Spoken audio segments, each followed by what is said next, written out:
Hay aplicaciones de teléfonos o programas de computadores interesantes que nos pueden ayudar a veces en nuestro estudio bíblico. Por ejemplo, no sé cuántas veces ustedes han buscado cuántas palabras hay en la Biblia de algún tema específico.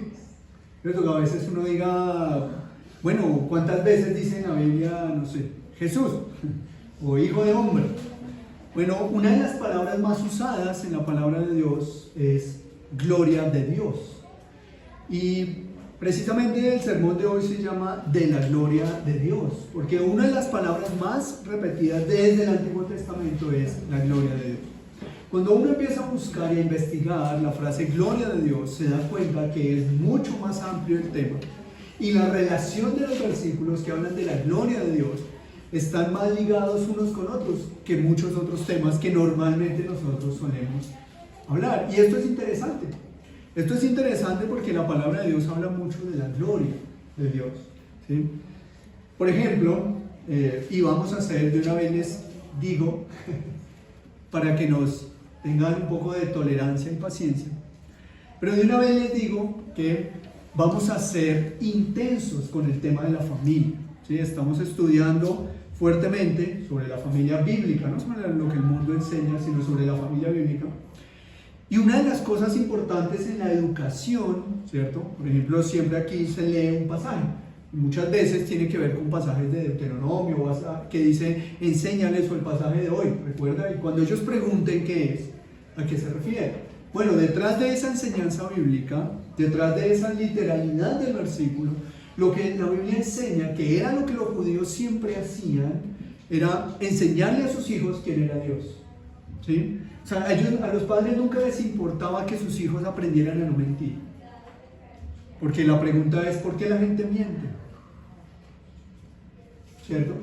Pues es fácil saber que una mentira está mal. Así es que los niños no necesitan aprender a no mentir, a que se les enseñe todos los días a no mentir. Los niños o los hijos necesitan aprender quién es Dios. ¿Quién es Dios? Porque el problema con el pecado no es el moralismo. Por eso la iglesia cristiana a veces cae en un grave problema, y es que nos preocupamos más por las conductas. Pero ¿de qué sirve una conducta si yo no sé quién es el que me manda a mí a cambiar? Entonces el día que la iglesia, y lo hemos estado orando en los domingos, entienden, o los niños entienden quién es Dios, la vida cristiana cambia. Porque yo entiendo y conozco al Señor, y entonces la vida cambiará. Y lo mismo la educación de los hijos. Cuando yo me siento y le digo a los hijos, mira, es que la Biblia dice que no debes tener otros dioses, la pregunta es, ¿qué es Dios? No quién es, la primera pregunta es, ¿qué es Dios? ¿Y por qué la primera pregunta importante debe ser, ¿qué es Dios? Porque para el mundo, Dios no es una persona, ¿sí? Entonces, para definir a Dios, lo primero que debemos definir es ¿qué es Dios? Y la respuesta es, Dios es persona. No es una cosa, no es una luz, es un ser real que es espíritu. Espíritu. Dios es un ser real, vivo, que tiene características de persona. Lo único que Dios nunca ha tenido, exceptuando la humanidad de Jesús, es cuerpo. Pero el cuerpo no define a una persona. A una persona lo define todos los atributos de un ser humano, ¿cierto? Y eso los tiene Jesús, porque Jesús no es copia nuestra, nosotros somos copia de Él, que es diferente. Y todo eso tiene que ver con la gloria de Dios, con la gloria de Dios. En una ocasión, John Piper estaba preguntando sobre qué es la gloria de Dios. Él estaba predicando sobre ese tema y él estaba ya hablando sobre la gloria de Dios. Y él dijo algo interesante, y él dijo, ¿quién puede definir la frase gloria de Dios? Es más, ¿cómo definir la gloria? Y él pone un ejemplo, y él dice, cuando alguien no sabe jugar baloncesto, pero pregunta cuál es un balón de baloncesto, pues tú le dices, mira, un balón de baloncesto es así de grande más o menos, tiende a ser como anaranjado, que a veces viene de colores, tiene cierto diferente, y rebota, y entonces cuando tú le muestras y le enseñas lo que es baloncesto. Pero cuando tú vas a definir la gloria de Dios, ¿qué puedes decir? ¿Cierto? O sea, la gloria de Dios es, ¿qué? claro, tenemos muchos términos que pueden definir la gloria de Dios, ¿cierto? Y hoy vamos a mirar y a tratar de definir la gloria de Dios. Pero a la final de cuentas, ¿podremos lograr nuestro objetivo de definir la gloria de Dios? No, no podemos. Por eso el mismo apóstol Pablo, y no vamos a buscar el pasaje porque esto es a manera introductoria, el apóstol Pablo, cuando dice que fue al tercer cielo, ¿qué escribió Pablo sobre su experiencia? Nada.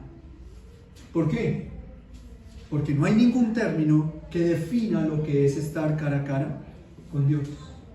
No se puede definir la gloria de Dios como se puede definir un juego de baloncesto, usando el ejemplo del pastor John Piper. De manera que la palabra de Dios habla mucho de la gloria de Dios. ¿Y sabes qué es la gloria de Dios básicamente? Lo único que podríamos decir que es la gloria de Dios es la revelación de la santidad de Dios. No podríamos decir más. Podremos usar ejemplos, ¿cierto? Podemos usar adjetivos, descripciones: inmenso, indefinido, grande, imposible de tolerar, pero eso no define, eso describe atributos, pero no define la gloria de Dios. De manera que cuando nos preguntamos ¿qué es la gloria de Dios?, lo primero que debemos entender es que no podemos definir qué es la gloria de Dios, sino más que dar unas pequeñas luces de lo que es la gloria de Dios. Y eso es lo que vamos a estudiar hoy. El versículo anterior terminó diciendo que algunos no gustarían de la muerte hasta que hayan visto al Hijo del Hombre viniendo en su reino. No dice que no morirían. Dice que verían al Hijo del Hombre viniendo en su reino. Y una de las más grandes manifestaciones, hace 8 días dijimos que no íbamos a hablar mucho de la transfiguración, porque es lo que hoy vamos a ver, fue en vida. Así es que hoy vamos a hablar de la gloria de Dios manifestada a su iglesia. La gloria de Dios. Desde el Antiguo Testamento nosotros vemos la gloria de Dios manifestada. Y vemos diferentes momentos en los que Dios ha mostrado su gloria. Pero hay algo importante: muchas veces la palabra gloria de Dios viene acompañada con que todo aquel que la vea morirá. Todo aquel que la vea morirá. Y es interesante cómo el cristiano ha olvidado que ver la gloria de Dios implica morir. ¿Por qué? Dios es tan santo, tan santo, tan santo. Por eso está mencionado 3 veces, porque una sola no es digna de mostrar la gloria de Dios. Pero Él es tan santo que ningún ser humano, ninguno, puede estar cara a cara con Dios. Por eso, en el Antiguo Testamento, el pueblo judío nunca llamó a Dios Padre, porque eso era muy arrogante y atrevido, y Dios nunca les dio permiso de llamar a Dios Padre. La primera vez que choca y rompe la mente del pueblo judío fue cuando Jesucristo dijo: Padre nuestro. Padre nuestro. ¿Cómo yo voy a decir que es mi Padre? Si yo veo a mi Padre, digo, entenderían algunos. Pero ellos podían ahora con libertad llamar a Dios Padre. La frase Abba Padre, que se encuentra en varios momentos, que no es hebrea, es aramea, define que Dios Padre, digno de toda gloria y honra, es mi Padre y puedo acercarme a Él. ¿Por qué? ¿Porque podemos ver la gloria de Dios y no pasa nada? No, porque vemos a Cristo. Y la gloria de Dios pasa por un filtro que es Cristo. De manera que la gloria de Dios sigue siendo la misma desde el Antiguo Testamento. Si tú ves la gloria de Dios, morirás. A menos que Dios ponga un mediador. Y eso lo encontramos con Isaías. ¿Qué hizo Isaías? Isaías empieza, si ustedes empiezan a leer el libro de Isaías, empieza la profecía. Pero llega un momento en el que Isaías tiene una visión y ve a Dios, ve la gloria de Dios. E Isaías cae aterrorizado porque él sabía que no viviría. Pero se acerca un ángel y le dice a Isaías: no temas, porque no morirás. y le limpia los labios, lo santifica, lo purifica, lo lava y le dice, no morirás. Y solo entonces es cuando Isaías dice, heme aquí, envíame a mí. Ese acto de limpieza no es un tipo de Cristo. Isaías no murió porque de alguna manera Isaías nos revela la obra de Cristo, lo limpia, intercede por él, y entonces la gloria de Dios no termina quitando la vida de Isaías. Pero ¿por qué la palabra de Dios dice que la gloria de Dios, o el que ve la gloria de Dios, muere? Si Dios no es malo, ¿cierto? O sea, uno de pronto ve algo y muere, pero bueno, yo creo que la respuesta más simple es porque Dios es santo y nosotros pecadores. No somos dignos ni de predicar, ni de abrir su palabra, a no ser que fuera por la obra de Cristo. Porque si hay algo que a veces no vemos, es que la palabra de Dios dice, no uses el nombre de Dios en vano. Si tú vas a una casa y no son creyentes y tienen una Biblia en vano, está en una Biblia abierta, créeme que Dios los castigará por burlarse de él. Eso no lo vemos. Creemos que es bueno porque tenemos una Biblia abierta, pero se están burlando de Cristo, porque no creen en Cristo, pero tienen una Biblia abierta. ¿Para qué quieres una Biblia abierta si no crees en lo que ella dice? Por eso Jesús le dijo a sus apóstoles, ¿sabes qué? No le echen las piedras ni las perlas a los cerdos, ni las piedras preciosas a los perros. ¿Sabes por qué? Porque el incrédulo es como un cerdo. O sea, no estoy diciendo que vayan a mi incrédulo y digan, ¿qué hubo, cerdo? No es eso lo que Jesús está diciendo. Jesús tampoco está diciéndole a los incrédulos que hubo perro. No, eso no es lo que Jesús está diciendo. Jesús está diciendo que el incrédulo tiene conductas como las de un cerdo. Tú le echas al cerdo basura, comida sobra, y el cerdo se la devora. Le echas una perla preciosa, ¿y qué hace? La trata como basura. La palabra de Dios es como una perla finísima, que si se la echas a un cerdo, la tratará como basura. Y por eso Jesús está diciendo lo que está diciendo. Y por eso debemos ser cuidadosos de usar el nombre de Dios. Y cuando uno ve que una persona tiene una Biblia abierta, a veces uno puede decir, ¡ay, qué bueno! La pregunta es, oye, ¿la lees? ¿Crees lo que ella está diciendo? A veces es mejor cerrarla y guardarla, antes que tenerla ahí, porque Jesús una vez le dijo a los fariseos, estas palabras que ustedes dicen son las que lo condenarán. Entonces mejor léela y estúdiala, pero no burles de la gloria de Dios. Eso es lo que la Escritura nos habla de la gloria de Dios. ¿Quién de nosotros podría hoy estar aquí reunidos delante de Dios? Ninguno. Pero Cristo vino manifestando lo que dice el versículo 28 en su reino. ¿Para qué? Para mostrar que nosotros podemos estar delante del dignísimo Dios. Es entonces como comienza el capítulo 17.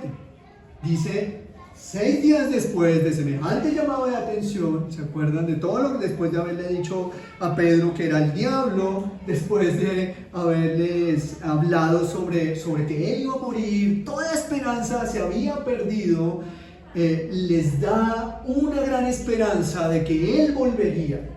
Y de 6 días después, dice Mateo, Jesús tomó a Pedro, a Jacobo y a Juan, hermano de Jacobo, y los llevó aparte a un monte alto. Aquí hay algunos aspectos importantes como contexto dentro del pasaje. Nosotros empezamos a mirar qué es lo que dice Mateo capítulo 17 y empezamos a ver que hay un tema cronológico. ¿Cuántas veces hemos leído específicamente cuántos días pasaron de un evento a otro? En Mateo eso es un recurso escaso. Mateo no acostumbra a utilizarlo, ¿cierto? Mateo no dice pasados 20 días, pasados 30 días, casi nunca menciona esto Mateo. Pero si aquí lo mencionas, porque es importante. Ahora, ¿qué pasó en esos 6 días? No sabemos, ¿cierto? ¿Cuántas cosas Jesús hizo? Pero Jesús, recordemos que dice el versículo 21 del 16, comenzó a declararle a sus discípulos que era necesario ir a Jerusalén y padecer mucho. Así es que parte de las predicaciones de los 6 días que no están narrados aquí fueron acerca de la muerte y la segunda venida de Jesús. Porque dice que les empezó a hablar de eso. Ahora, 6 días, puede haber un problema si leemos Lucas. Lucas capítulo 9, versículo 28 dice que pasaron 8 días. Pregunta, ¿fueron 6 o fueron 8? Y es por eso que la gente dice que la Biblia se contradice. Porque si nosotros vemos, dice 6 días después. Pero Lucas capítulo 9 no dice, bueno, Marcos dice que fueron 6 días. Pero Lucas capítulo 9, cuando habla de este momento, dice, versículo 28, aconteció como 8 días después. ¿8 días después de qué? ¿Al fin son 6? ¿Al fin son 8? Lucas, el gran investigador, se equivocó. El traductor erró en poner, entonces empezamos a buscar. No, lo que pasa es que hay que entender que en los idiomas antiguos el acento tiene muchas manifestaciones, ¿cierto? O sea, para nosotros el acento es una tilde o simplemente la característica de la palabra, una esdrújula, una aguda, ¿cierto? Y ya, pero en esos idiomas entonces eran cantadas, ¿cierto? O sea, no se lee, se canta. Por eso ustedes, digamos que en nuestra traducción lo único que leemos es Selah. No sé si han visto en los Salmos que dice eso, pero en el hebreo que el mayor que, pues lo digo en nuestro entendimiento, porque eso no se llama así, pero que la tilde al revés, que la comilla para un lado, que la otra. Entonces eso en estos idiomas, eso debió haber sido que el escritor se confundió y lo cambió por una letra y por eso puso 8 en vez de 6. Pues no lo sé, pero hay una cosa muy cierta: Lucas no está equivocado. En cambio Mateo y Marcos tampoco. ¿Qué es lo que vemos? Que Mateo y Marcos están hablando de que fueron 6 días después de qué suceso, de que Jesús dijo que volvería. En cambio Lucas está diciendo primero que pasaron 8 días. No, como 8 días. O sea, Lucas no está interesado por dar una precisión cronológica. Como uno dice, como 8 días, como a las 10. Y uno dice, como a las 10 puede ser 9:30 o 10:30. Cerca a las 10. Como 8 días después de estas palabras. ¿De cuáles palabras? ¿De cuáles palabras? Es posible que Lucas haya estado teniendo en cuenta la confesión de Pedro. Y la confesión de Pedro no sucede el mismo día en el que Jesús dice que va a morir, pero que volvería. No fue el mismo día. Entonces, cuando Lucas dice estas palabras, es como 8 días después de lo que él había anunciado, que no es lo mismo que lo que Mateo había anunciado o Marcos en su relato habían anunciado. Así es que no hay ningún problema en estos pasajes, simplemente son referencias distintas. Mateo, pues 6 días después de que nos dijo que volvería. Lucas, pues como 8 días después de que Pedro dijo que era el Señor, aunque después Jesús le dijo que era el diablo, pero como 8 días después de eso, que nos enseñó otras cosas. Es simple, no hay ningún conflicto aquí, ¿cierto? ¿Qué es lo que pasa? A veces cometemos el error de leer la palabra de Dios como un libro científico, probado. Entonces es que este libro tiene que tener 100% evidencia científica. Y lo que Jesús está diciéndole de científico a Pedro es: ¿a ti qué te importa si Juan nunca muere? ¿Recuerda? Que Pedro le dice, bueno, ¿y este qué? Y Jesús le dice, ¿qué de qué? ¿A ti qué te importa? Si yo quiero que él viva, vivirá. Eso es lo científico de la Escritura. O sea, la Escritura no está escrita como un libro científico, fidedigno, cronológico, sino narrativo y revelador de la verdadera palabra de Dios. Es la Escritura. Entonces, si aquí dice 6 días y Lucas dice 8, no necesariamente hay un conflicto, simplemente son dos argumentos que uno toma de referencia. Una cosa, que eran 8 días, y Mateo y Marcos están considerando justo el evento narrado en el versículo anterior. Son 6 días, Lucas considera 8 días. Entonces no hay ningún conflicto en la Escritura, ¿cierto? Para Lucas era importante tener en cuenta la confesión de Pedro, para Mateo no. Para Mateo era importante considerar las últimas palabras de Jesús que eran: no morirán hasta que vean al Hijo del Hombre viniendo en su gloria. Eso es lo que a Mateo le importa. A Lucas le importa la confesión de Pedro, a Mateo no. ¿Y por qué le importa? Porque en este capítulo 17 se cumple esa palabra. Habíamos mencionado que la gloria del Hijo del Hombre, que viene la gloria del Padre, cuando venga por segunda vez, se manifestó a la iglesia en la transfiguración. Mencionamos que manifestó a la iglesia en la resurrección, pero también dijimos que también se había manifestado en la venida del Espíritu Santo. Ahí hubo momentos en los que la gloria del Hijo del Hombre manifestó lo que sería su segunda venida. Y hoy vamos a mirar entonces qué pasó en la transfiguración. Entonces, habiendo aclarado esa distinción cronológica de 6 días y 8 días, encontramos que Jesús tomó a Pedro, a Jacobo y a Juan. La pregunta es: ¿por qué? Bueno, responder esa pregunta pues es lo mismo que hemos venido hablando hoy. Ni idea. O sea, ¿qué dice la escritura del por qué escogió a Pedro, a Jacobo y a Juan? No sé si ustedes se acuerdan, los que nos acompañaron en esa predicación, cuando desarrollamos cada uno de los discípulos de Jesús. Fue muy breve, pero cada domingo hablamos de 3 discípulos, 4 discípulos más. Y hablamos un poco de lo que era cada uno, la característica de cada uno, los dones que Dios le dio a cada uno y también el pecado con el que cada uno luchaba. Y decíamos que con quién nos identificábamos nosotros, ¿recuerdan? Y dentro de eso, una de las cosas que veíamos era que las listas en Mateo, Marcos, Lucas, Juan y el libro de los Hechos eran el mismo orden, en 3 bloques de 4 discípulos. 3 bloques de 4. El primer bloque siempre se mencionaba igual. ¿Por qué? Porque eran más santos que nosotros. Seguramente Pedro, que siempre está mencionado el primero, no era el más santo, pero siempre era el primero. Y aquí lo vemos. Pedro, a quien fue llamado Satanás, es mencionado primero. Y créeme que en la Biblia el orden es más importante que nuestro yo. Si aquí menciona primero a Pedro, es porque Pedro era más importante de alguna manera que los demás, que Jacobo y Juan. Pero en todas las listas viene el mismo orden de los discípulos. Y eso lo estuvimos estudiando, recordémoslo, para los que no nos acompañaron y para los que sí recordemos eso. Todas las listas donde dice, escogió a sus discípulos y estos fueron, compáralas. Y vamos a encontrar, a excepción de Hechos, que ya no habla de Judas, porque ya no estaba, habla de los mismos, en los primeros 4, los segundos 4 y los terceros 4, ¿cierto? Que por lo general 4 por 3, por lo general es 12, ¿cierto? Entonces ahí están los 12, en el mismo orden. Pero la pregunta es, ¿por qué Pedro, Jacobo y Juan? Bueno, hay diferentes explicaciones posibles especulativas. ¿Por qué son especulativas? Porque la palabra de Dios no dice. Y si no dice, es posible que sea por eso.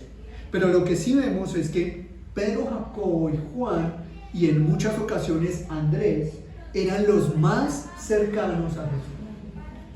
Y si ellos son los más cercanos a Jesús, entonces tenían una intimidad más cercana con Jesús. Esto no quiere decir que sean más espirituales. No quiere decir que eran más obedientes. No quiere decir que fueron, digámoslo, más, o sea, que Jesús los amó más. No, a todos igual. Aquí lo que quiere decir es que eran los más íntimos, tenían más intimidad con Jesús. Eran los que siempre estaban con Él, los que hablaban con Él, los que le ponían problemas a Él, ¿cierto? Eran los que más estaban allí. Los otros eran igual de importantes, pero no tenían la misma relación con Jesús como ellos, como sucede en la vida diaria del cristiano. Hay unos más cercanos, hay otros menos cercanos. Hay unos que han desarrollado más su madurez y hay otros que han desarrollado menos su madurez cristiana. Y aquí vemos que Jesús se encargó de ayudar a estos 3 que más intimidad tenían a estar con Él. Y cuando nosotros vemos el relato del libro de los Hechos, ¿quiénes son los protagonistas del libro de los Hechos? Está excluyendo evidentemente a Dios, es decir, sin contar al Padre, sin contar a Jesucristo Hijo y sin contar al Espíritu Santo. ¿Quiénes son los protagonistas en el libro de los Hechos? Pedro, Pablo. Todos actúan. Lucas fue muy importante. Si ustedes se dan cuenta, Pablo dice, y nosotros que estábamos en prisión, pero eso lo dice Pablo, no, lo dice el escritor de Hechos. Y nosotros que estuvimos en el naufragio, vimos como Pablo, nosotros éramos ¿quiénes? Lucas, el escritor de Hechos, y los que estaban con Pablo. O sea, Lucas participó mucho allí. Aunque no era apóstol de Cristo, él fue importante. Pero cuando uno se da cuenta, la mayor cantidad de eventos en el Hechos es Pedro y Pablo. Así es que aquí vemos que Pedro, Jacobo y Juan, que eran los más cercanos, que eran los que más se acercaban a Jesús y también le causaban problemas. ¿Quién se sentará a tu diestra y quién se sentará a tu izquierda? Y tras de todo esto, sinvergüenzas, digo sinvergüenzas porque lo eran, ¿cierto? Le dicen a la mamita, ve y habla con mi señor a ver si yo me siento a un lado y mi hermano al otro. Recuerda que fue la mamá. ¿Y quién se va a sentar a un lado y quién se va a sentar al otro? ¿Mis hijos? No. Y aquí están mencionados como los más íntimos. Entonces, los más cercanos, para que no te preocupes, los más cercanos siempre son los que más problemas te van a dar. Así sí. Porque el que no está cerca, pues qué problemas da si no está. Brilla por su ausencia, pero el que más quiere estar cerca es el que más problemas te va a dar, porque cree que tiene la confianza, como ellos, de decirle a Jesús, no vayas a Jerusalén. Por eso Pedro era tan atrevido, yo soy la roca, yo soy la piedra, entonces mi deber es decirle a Jesús que yo soy responsable de su vida. Señor Jesús, no vayas a Jerusalén. Atrevido. Pero ¿sabes por qué? Porque estaba cerca a Jesús. Claro, el pecado era lo que lo hacía malo, pero él estaba cerca a Jesús. Y estar cerca a Jesús es tenerle problemas a Jesús. ¿Por qué? Porque es nuestro pecado. Pero eso es bonito y especial. En medio de las malas noticias que vemos, fue tan bonito que aquel único apóstol llamado Satanás, porque es al único a quien Jesús le dice o le da una reprensión tan fuerte, apártate de mí, Satanás. El único que fue tratado así, ahora está siendo mencionado como el primero a quien Jesús le iba a revelar algo majestuoso, su gloria. ¿No es eso maravilloso? Eres pecador, eres terrible, nadie te soporta, estás cerca a Cristo. De pronto Él te llame Satanás, pero Él va a mostrar su gloria en ti. ¿No es eso maravilloso? Mira lo que está diciéndole Jesús a sus discípulos. ¿Sabes quiénes no gustarán de muerte, sino que primero verán cómo una partecita de mi gloria será manifestada? Esos que están más cerca, en intimidad, a mí.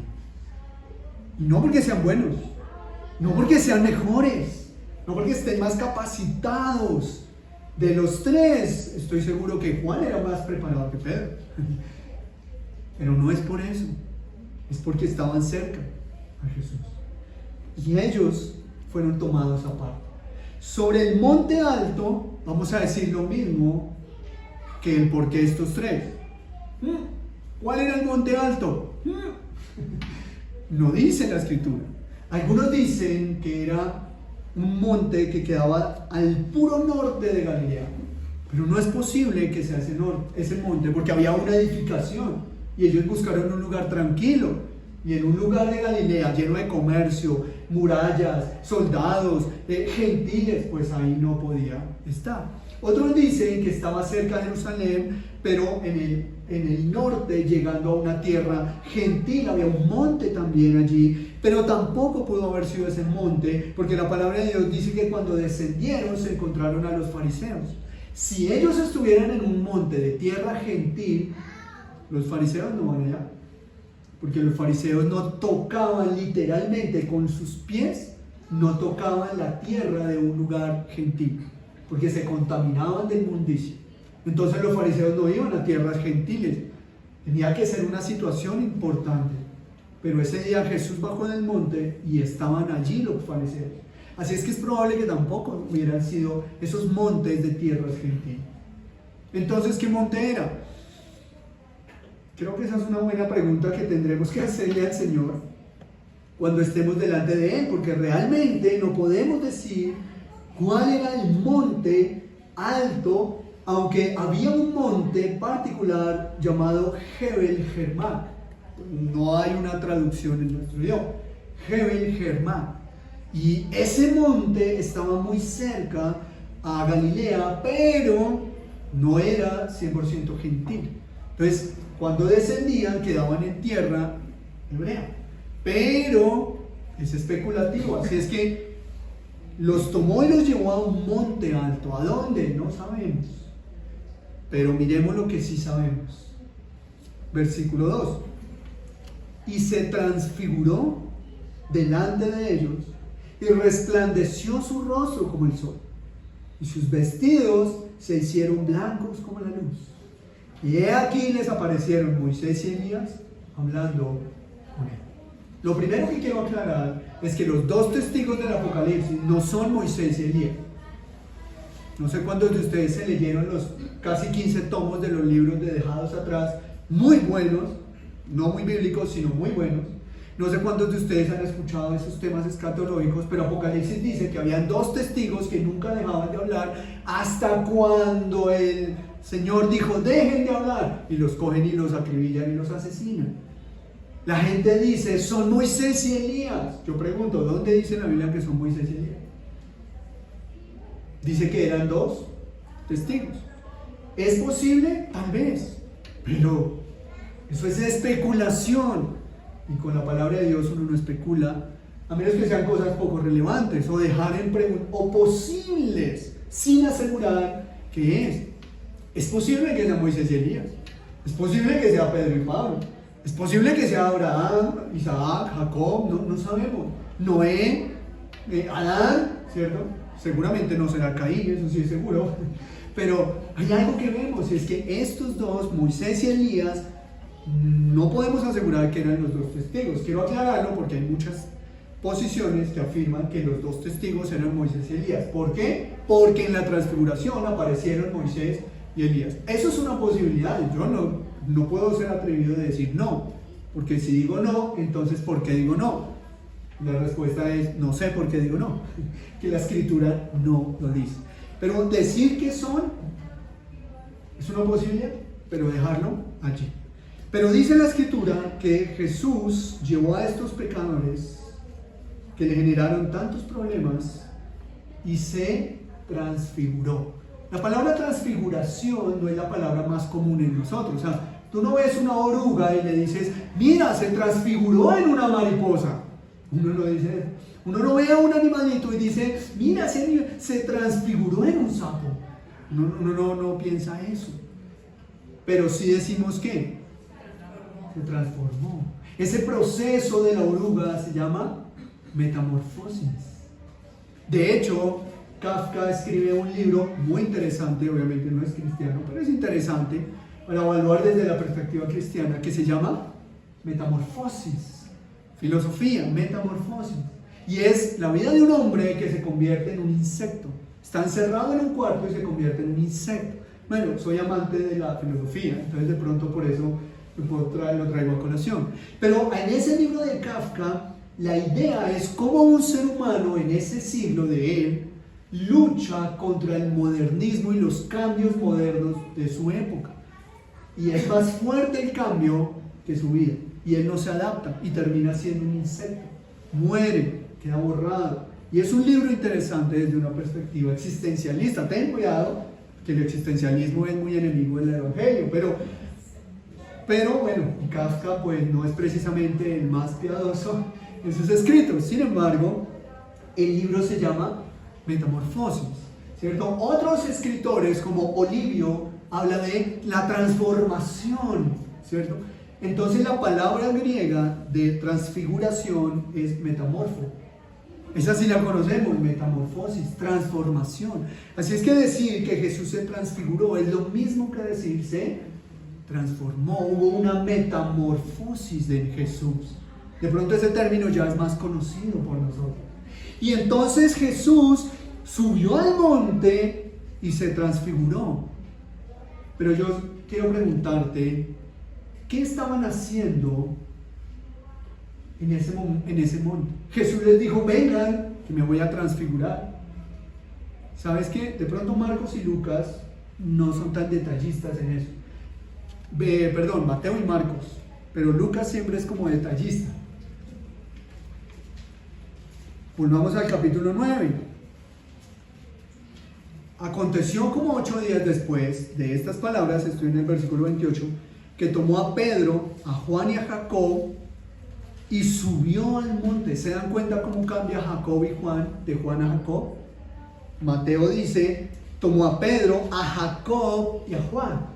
Lucas dice, tomó a Pedro, a Juan y Jacob. Cambia el orden, pero nunca cambia el orden de Pedro. Pedro siempre está mencionado el primero. Entre tanto, dice el versículo 29, que oraba. Pero ¿qué pasó entre el versículo 28 y 29? Dice que los tomó y subió al monte ¿a qué? A orar. O sea, Jesús hacía lo que hacía en intimidad con su Padre. Los cristianos deberíamos aprender un poco más eso. Él lo hacía en intimidad con su Padre. O sea, Jesús podía decirle a los discípulos, vengan, ¡tarán!, y transformarse. Pero él subió, fue a orar. Y mientras oraba, la apariencia de su rostro se hizo otra. Y los vestidos blancos y resplandecientes. Y dos varones que hablaban con él, que eran Moisés y Elías, estaban orando, porque en la oración es que ven la gloria de Dios. Estaban orando, aún si eres Pedro, no importa, en la oración, y ellos estaban allí. Claro, hubo un problema mientras oraban, que no le quiero dar mucha importancia, porque yo no quiero restarle a la sustancia de este pasaje. Pero Lucas dice que estaban que se dormían, como por María. Estaban orando. Si lees toda la historia allí en Lucas 9, el 28 en adelante, dice que estaban allí como medio dormidos, pero luego se despertaron completamente. Claro, era normal. Jornadas de más de 18 horas. O sea, Jesús a veces hasta las noches las pasaba en blanco. Hoy en día cada 40 minutos hay que hacer pausas activas. ¿Sabes qué? El ser humano se destruyó a sí mismo. En vez de mejorar, se vuelve cada vez menos útil, más inútil. ¿Quién dijo que necesitas pausas activas? ¿Sabes quién te enseña eso? La pereza y la negligencia. El ser humano no necesita, está hecho para funcionar seguido.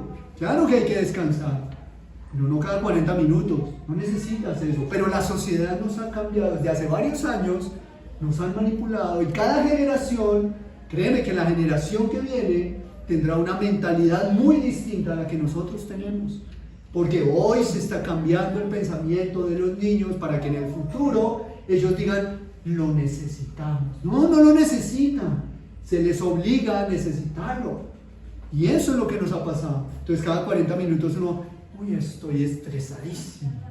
Pues claro, porque ahora queremos todo tan fácil y práctico, que cada 30 segundos cambian videos en TikTok, y te aburres y haces así, y haces así, y haces así, y haces así. ¿Cuánto tiempo te concentras? ¿30 segundos? Cuando tienes que sentarte, te angustias, porque el ser humano ya no está acostumbrado a ser responsable como antes. Entonces ahora nos agobiamos, y ahora ya no lo hacemos. Y entonces por eso la sociedad hoy en día se le llama la generación de cristal.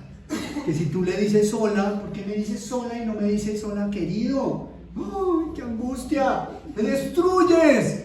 Y Jesús le dijo a Pedro, ¡eres Satanás! Y Pedro dijo, Señor, tienes toda la razón. ¿Cierto? Nos hemos autodestruido por haber negado la imagen de Cristo. ¿Tú te imaginas a Cristo si fuera de la generación de cristal? O sea, ¿te imaginas que los fariseos queriendo matar a Jesús todos los días? ¿Y qué diría Jesús? Ay, mamá, me destruiste el corazón. Yo debo estar en las cosas de mi Padre. Necesito un retiro de un mes. Estoy tan agobiado porque a mis 12 años no me dejas anunciar las palabras en la sinagoga. ¿No? ¿Sabes qué dijo Jesús? Mamá, qué pena contigo, que sea el día de la madre. Y las cosas de mi Padre he de estar. Fin de la discusión. Ya, eso es un carácter de verdad, porque es la imagen misma, y ese carácter lo tiene el ser humano, pero la sociedad nos ha entenebrecido la verdad, y entonces ya ni siquiera eso hacemos. Pero los apóstoles, como nosotros, en plena oración, que terminaron diciendo: gloria a Cristo, poderoso, soberano, Padre, bendice al Padre, y que Dios bendiga a Dios, porque terminamos durmiendo y ni somos conscientes de lo que hablamos. Termina uno diciendo unas cosas que uno dice: uy, me dormí, ¿yo qué dije? Eso hicieron los apóstoles, se quedaron dormidos en la oración. Mira que no eres el único que te duermes orando. Ellos se durmieron, dice Lucas. Pero ¿sabes qué? Hubo una transformación gloriosa, gloriosa, delante de ellos. Algunos han querido hablar de una situación mental. Como estaban dormidos, tuvieron un éxtasis mental. Y Jesús no cambió. Fue ellos que en su mente creyeron que había cambiado por el poder de la mente. Lo mismo que hoy, y peor, porque hoy en día ahora el poder de la mente. Tú eres esclavo de tu cerebro. Es que uno sobre el corazón no manda, porque somos esclavos del corazón. Todo lo opuesto a lo que dice la Biblia. Claro que tú mandas sobre el corazón. Claro que tú puedes determinar de quién te enamoras y de quién no. Claro que tú puedes dejar de ser infiel, porque eso sobre el corazón no manda. Uno tiene que mandar sobre el corazón. La razón y la sabiduría de Cristo mandan sobre las pasiones. Y ellos dicen, algunos, que esto fue una situación mental, una visión de haber creído ver eso. Pero la Escritura no dice eso, dice: delante de ellos Jesús comenzó a cambiar, como leíamos en Lucas, comenzó a transformarse. Y dice aquí en Mateo que su rostro resplandeció como ¿qué? Como el sol. Tenemos la luz del videoín. Si apagamos las luces, ¿se ve? Perfecto. Prendemos las luces y comienza a desaparecer. ¿Por qué? Porque hay una luz más fuerte. Pero si el sol diera directamente a este lugar, ¿verías esta luz? No la verías.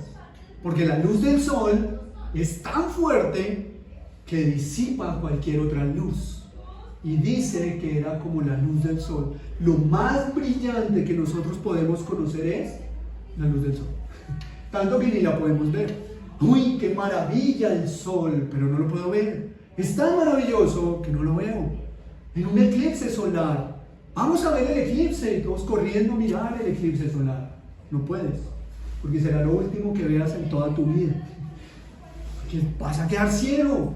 Si normalmente una vez mira un reflejo del sol y queda uno viendo lucecitas, ¿cierto? Que está uno y queda uno, cierra uno los ojos y ve puros destellos de luz. Imagínate ver ese brillo resplandoroso delante de ti. Pero no es el sol. No es el sol. Es la gloria de Dios. Que tú estás viendo la gloria de Dios. Y no es porque tú seas bueno. Porque Pedro no era bueno y Jacob no era bueno. Y Juan no era bueno. Pero estaban orando. Estaban en intimidad con el Señor. Y el Señor decidió revelarles su gloria. Ahora, no quiero que con esto busquemos esas experiencias. Señor, como nos dijo una vez una persona, es que yo le pido a Dios que venga y me abrace. Nunca más nos volvió a escuchar cuando le dijimos: ¿quieres experimentar el abrazo de Dios? Ve a una iglesia que allá muchos te van a abrazar. Y el abrazo de los hermanos en Cristo es el abrazo de Dios. Fin de la historia. Eso dice en la Escritura. ¿Quieres un abrazo de Dios? Congrégate. ¿Quieres un abrazo de Dios? Busca un hermano en Cristo y verás que vas a sentir el abrazo de Dios. De pronto alguno te dará un cuentazo porque somos pecadores. De pronto dirás: no me abrazo. Que somos pecadores, pero sabes que ahí ves el amor de Cristo en la iglesia de Cristo. Y cuando la iglesia de Cristo nos muestra el amor de Cristo, aún en la exhortación, esa iglesia de Cristo tiene problemas. Ahora, amor no significa que tú llegues y te digan: ¡ay, qué alegría verte! Porque muchas sectas te reciben así. Y por eso la gente no se sale de las sectas carismáticas. Porque te hacen sentir en casa, pero te están mintiendo. Entonces el amor trae la verdad. Ahora, tampoco se trata de que te reciban entonces como incircuncisos, como... No, Somos lo que somos y nos tendremos que soportar unos a otros y ayudar y cambiar unos a otros, ¿cierto? No es que de pronto me amanecí como mal y entonces yo nunca soy eufórico, pero hoy seré por amor a mis hermanos. Y justo voy y saludo al que primero entra. Digo, hola mano del Señor, qué alegría verte. ¿Cómo le va? ¿Cómo te sientes? Mal, porque ese no me saludó como yo esperaba. Y si ve, a mí quién me manda. Yo no soy así, yo hoy quiero hacer las cosas bien y mire lo que me pasa. Pues ¿sabes qué? Síguelo haciendo. Sin de pronto exagerar y chaucear y no, tú eres tú y ya. Hay que cambiar, claro, claro. Y Dios nos pone en esta iglesia personas que abrazan harto.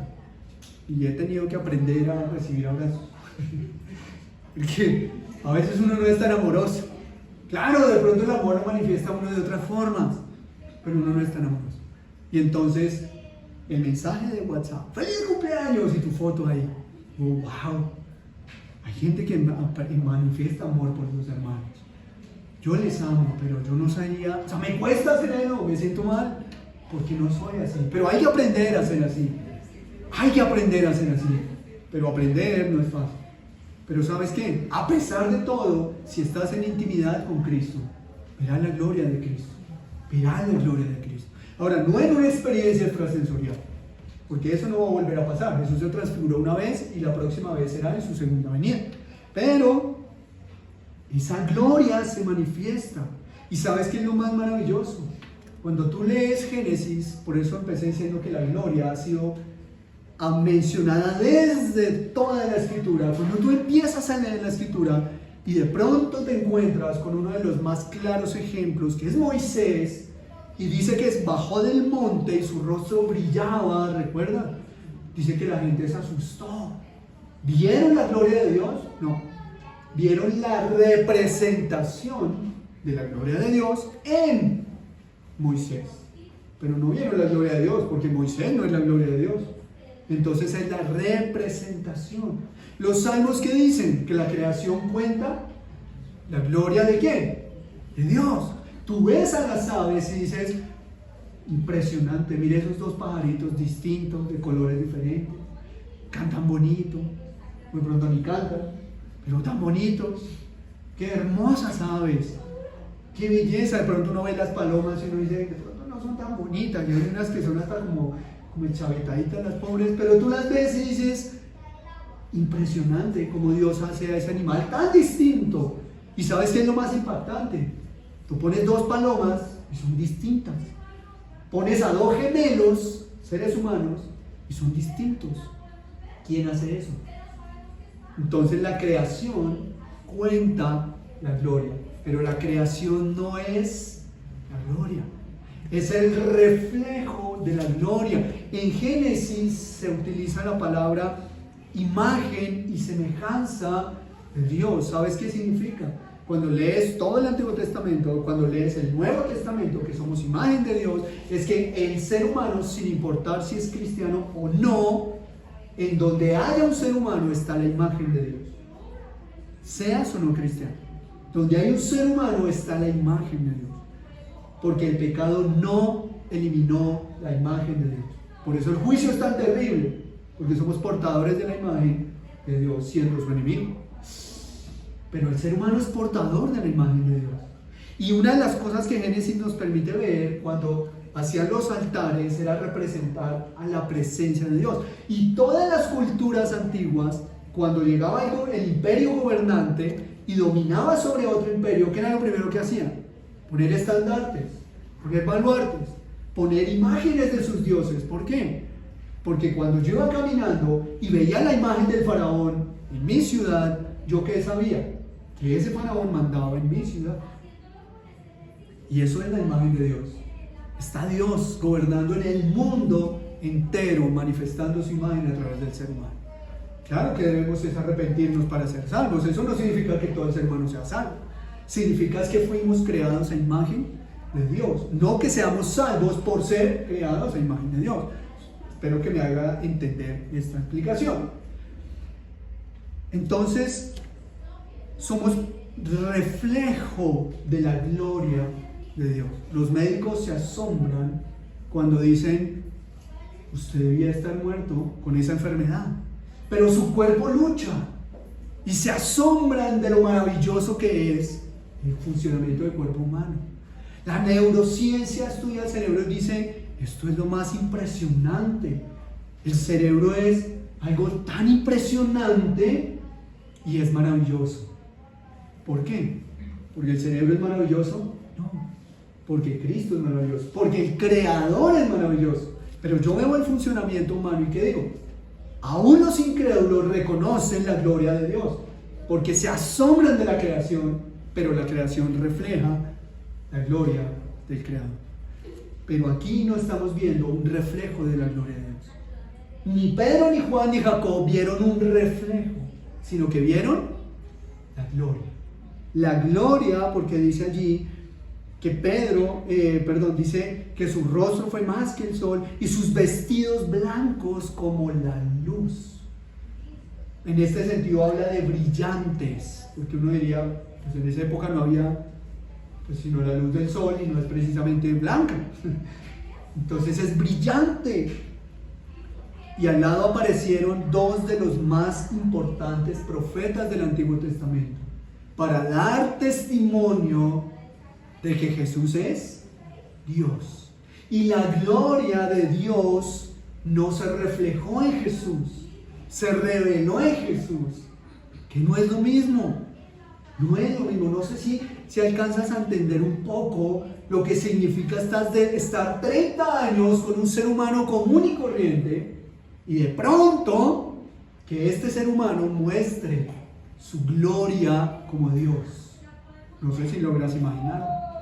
Es que a veces le damos duro a Pedro cuando dice, entonces Pedro dijo, Jesús, bueno es para nosotros que estemos aquí. Si tú quieres, no si yo, claro, si tú quieres, dijo Pedro, hagamos aquí 3 enramadas, para ti, para Moisés y para Elías. ¿Sabes por qué dijo Pedro? ¿Qué más puedes hacer tú cuando ves la gloria de Dios?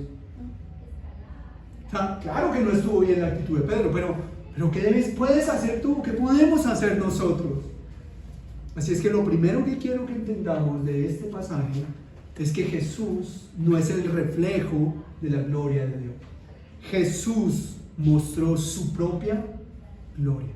Y esa gloria es la única que se puede ver a través de Jesús. ¿Sabes por qué tenemos un mediador? Porque necesitamos un mediador. Pero un día ya no necesitaremos un mediador. Tú verás la gloria por tus propios ojos. Así es que Jesús acá le está mostrando a sus discípulos, verán la gloria y no me van a necesitar a mí eternamente. Me van a adorar, pero no a necesitar. Porque ahora tú podrás ver la gloria como Adán y Eva vieron a Dios en su comienzo. Hablaban con Dios. ¿Quién intermediaba entre Dios y Adán? ¿Quién intercedió entre Eva y Dios? Nadie. Pero nosotros necesitamos ahora un intermediario. Y ese intercesor está diciendo, ¿sabes por qué puedes hablar con mi Padre? Es que yo soy Dios, mírame, y muestra su gloria. Y sale el gran Moisés, hablando con Jesús. ¿Qué le dijo? Pero claramente, por toda la escritura, Moisés no estaba en el mismo lugar que Jesús. Estaba reconociendo a Jesús y la gloria de Jesús. Y el gran profeta Elías, que ni siquiera murió, porque Dios no le permitió conocer muerte, sino que lo llevó a su presencia sin morir. Gran misterio este. Pero ¿sabes qué? Dice la escritura que Elías, el gran profeta Elías, que anunció las buenas nuevas de redención y salvación, estaba al lado de Jesús, reconociendo como testigo del Antiguo Testamento la gloria venidera para todos los del Antiguo Testamento que están bajo el mismo pacto del Nuevo Testamento, el pacto de la gracia. Por Cristo, todos desde Adán hasta el último hombre, mujer, cuando Cristo venga, será por la gracia de Cristo que pueden ver esto. Entonces lo primero es entender que Jesús no está reflejando la gloria de Dios. Jesús es la gloria misma y en Él está mostrando su propia gloria. Ahora, cuando tú oras, ¿qué haces? Porque es que esto debe transformar nuestra manera de relacionarnos con Dios. Pedro no quería moverse. Y claro, él se lavó las manos culpando a Jesús. Si tú quieres, no, Pedro era el que quería. ¿Quién quiere apartarse de la presencia de Dios? Wow. Yo no sé si logras entender lo que será su venida. Yo no sé si es cuando logras entender por qué razón las 5 mujeres vírgenes o 5 doncellas le dijeron a las otras: no, nosotros no te vamos a dar aceite. Hay gente que dice: tan envidiosas un poquito. ¿Sabes por qué no? Porque no nos vamos a perder ni un momento la majestuosidad de la gloria cuando venga el esposo, que viene por su esposa. ¿Qué harías tú? ¿No te mueve todos los días a alistar el candelabro? ¿No te mueve todos los días a recibir al esposo, a darle toda la gloria? Pero a veces quitamos aceite y no estamos delante del Señor. A mí me duele tanto saber que el cristiano es tan desinteresado por el día del Señor. Tan desinteresado, o sea, como que el día del Señor lo reemplazamos por muchas cosas. Como si tuviéramos derecho, permiso. Como si algo fuera más importante que estar en la cara a cara con Jesús. El día del culto público. Es que eso está escrito. Aún en el Antiguo Testamento, todas las fiestas tenían un día santo. ¿Cuál era? Fiesta de las trompetas. El día sagrado era el primero o el octavo. ¿Sabes qué día es el primer día de la semana? Domingo. ¿Sabes cuál es el octavo día de la semana? Domingo. Y estamos hablando de las fiestas de los tabernáculos, la fiesta de la Pascua, la fiesta de las trompetas, del Antiguo Testamento. Porque ese día recordaba que un día después de celebrar las trompetas pasaría algo majestuoso: la resurrección de Jesús.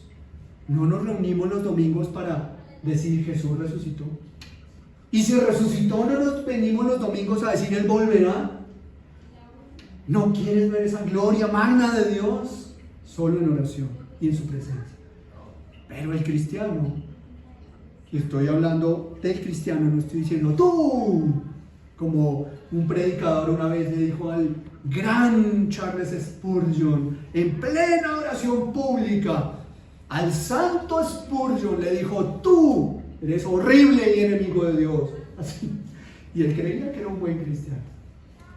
Al otro fin de semana se convirtió en uno de los más grandes predicadores. Porque un predicador le dijo: eres sucio, enemigo, Dios te aborrece, arrepiéntete. Y él, así con nombre. ¿Te imaginas que un día en una predicación hiciéramos eso? ¡Qué maravilla! Eso sería maravilloso. Una vez alguien me dijo: es que usted es un atrevido, no me habían dicho palabras tan maravillosas. Porque Jesús era un atrevido y murió en la cruz. ¿No deberíamos ser nosotros atrevidos de predicar la palabra? Y esa gloria ha sido manifestada a Pedro, a Jacobo y a Juan. No sé por qué a ellos tres, y creo que nadie podría asegurar por qué. Hay razón. Pero hay una cosa que sí podríamos asegurar, y es lo segundo que quiero que entendamos. Lo primero es: Cristo nos reflejó la gloria de Dios. Cristo es su propia gloria, y eso es maravilloso. Pero lo segundo es que fue revelada a algunos para que dieran testimonio de la fe. Te pregunto, ¿alguna vez has leído esta historia en otros versículos? Sí. Está Pedro, está Jacobo y está Juan. Empecemos por Jacobo. ¿Qué dijo Jacobo de esta historia? No sabemos. No hay evidencia bíblica de que él haya mencionado. Además, murió primero que todos los demás. Fue el primer apóstol. No el primer mártir cristiano, porque el primer mártir después de Cristo fue Esteban. Pero el primer apóstol a quien quitaron la vida fue Jacobo. Entonces, no sabemos si él habló o no de este episodio. Tal vez no tuvo ni siquiera tiempo, porque Lucas nació después de Mateo. Mateo primero estuvo con Jesús antes que Lucas, ¿cierto? Pero el evangelio, ¿sí me hice entender? Yo iba a continuar, pero primero quiero preguntar si me entendieron lo que acabo de decir. Bueno, pero el evangelio de Lucas se escribió primero que el de Mateo. Entonces, tú lees Lucas, que fue primero escrito, después Mateo, como casi 20 años después. Pero no sabemos, porque Jacobo nunca escribió nada, porque lo asesinaron, no sabemos si hubiera escrito o no. Pero ¿sabes qué dijo Pedro? Rápidamente vamos a 2 de Pedro 1:17. El mismo que dijo, ay Señor, quedémonos acá. Y después Jesús le dijo, no Pedro, ustedes vinieron no para quedarse acá, sino para dar testimonio de mi gloria. 2 de Pedro, capítulo 1, versículo 17. Pues cuando él recibió de Dios Padre honra y gloria, le fue enviada desde la magnífica gloria una voz que decía, este es mi Hijo amado, en el cual tengo complacencia. Y nosotros oímos, no imaginamos, esta voz enviada del cielo cuando estábamos con él en el monte santo. Pedro está diciendo, ¿sabes? Es que yo vi la gloria de Cristo. Por eso te digo lo que digo y créelo, porque aunque tú no lo veas, Él se manifestó y lo oímos, que Dios Padre ratificó la gloria de su Hijo como el dignísimo Dios de ser adorado, honrado, sin excusa. No existe razón alguna para quitarle la gloria o menospreciar o minimizar en lo más mínimo la gloria del Santo Cordero, que es Cristo Jesús. No existe razón alguna para menospreciar o minimizar a Jesús. Y no estoy hablando de cuando la iglesia a veces o la gente dice, no digas carrito, ni carrote, porque carrito es como si quisieras. Bueno, eso es algo romántico, pero pues eso no se trata de eso. Pero sí cuando en mi corazón yo minimizo a Jesús y creo que es algo más de mi vida y no lo más importante en toda mi vida. ¿Qué le enseñas a tus hijos? A ser importantes profesionales. Eso es bueno, pero ¿sabes? Eso es tan secundario. A ser diligentes trabajadores, eso es bueno, pero ¿por qué? Tú les enseñas a tus hijos quién es Cristo.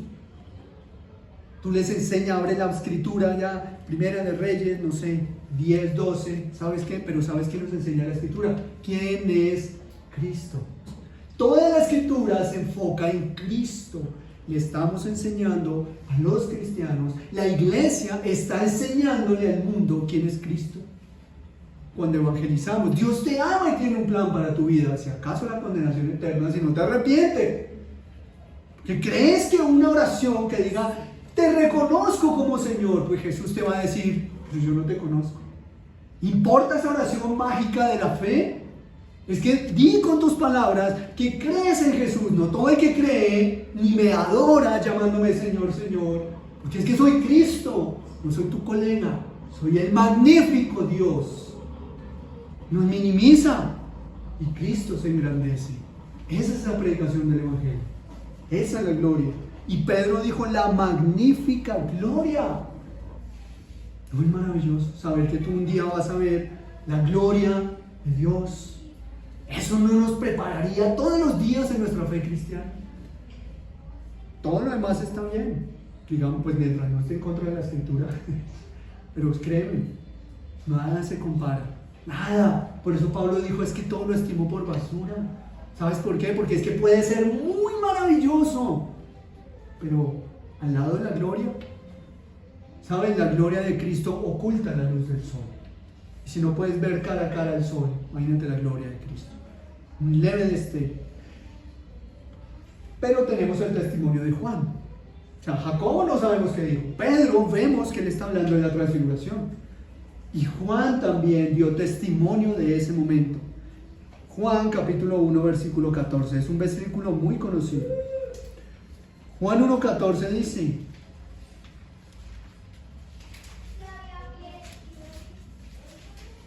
y aquel verbo, hablando de Cristo, fue hecho carne y habitó entre nosotros. Y vimos su gloria, gloria como del unigénito del Padre, lleno de gracia y de verdad. Cuando tú evangelizas, cuando tú le invitas a alguien a la iglesia, cuando tú le dices, ve a la iglesia y cree en Cristo, ¿tú a quién reflejas? ¿A un salvavidas? ¿A un guardianes de la bahía? ¿Recuerdan la serie? Los salvadores de todos los que iban nadando, cuidando para que disfruten de la playa, brisa y el mar. ¿O reflejas a un Cristo que estás diciendo que tú no eres importante? Cristo es importante, pero un día habrá un juicio, es que mejor que te arrepientas. No es lo mismo una soteriología bíblica o una predicación.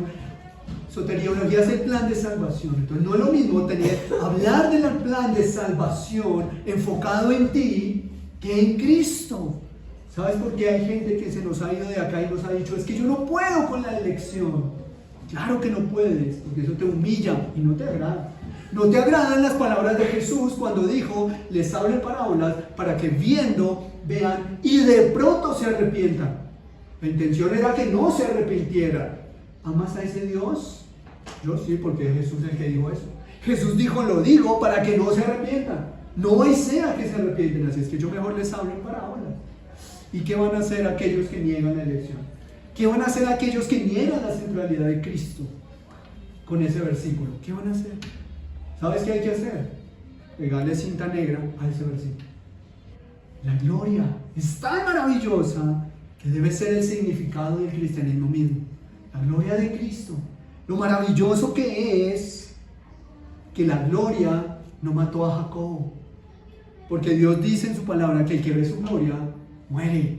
Pero aquí Jacobo, Juan, Pedro vieron la gloria y no murieron. ¿Sabes por qué? Por el amor de Cristo. ¿Tienes más razones para renunciar a tu vida y entregarla a Cristo? Me refiero en el oficio que Dios te ha pedido, ¿no? Pues no estoy diciendo que todo el mundo tenga que ser predicador. Eres mujer, pues no puedes ser pastora, pero si eres hombre, pues Dios no te ha llamado a pastorado, está bien.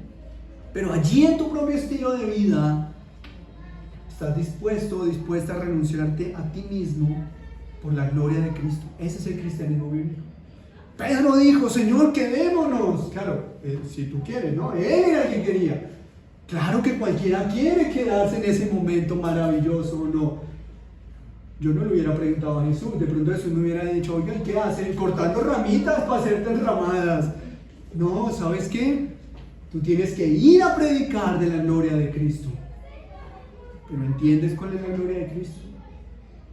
De verdad, algunos de ustedes, bueno, creo que aquí ya no estamos ninguno de los que en ese momento fueron, bueno, algunos pocos quedamos todavía, pero hace unos años, cuando nos estábamos conociendo, algunos nos dijeron, ¿sabe cómo yo me convertí a Cristo? Porque cuando me evangelizaron, yo iba por la calle y se me acercaron y me dijeron, Dios te necesita. Uy, no sé qué sientes tú de esa frase, pero me sentí tan sucio de escuchar eso. ¿Cómo así que Dios te necesita? Ve a Cristo porque Él te necesita. No hay nada más horroroso que creer que Jesús es tan poca cosa como para decir que te necesita. Ve a Cristo porque sin Cristo el infierno te espera. Tú necesitas a Cristo, no Él a ti.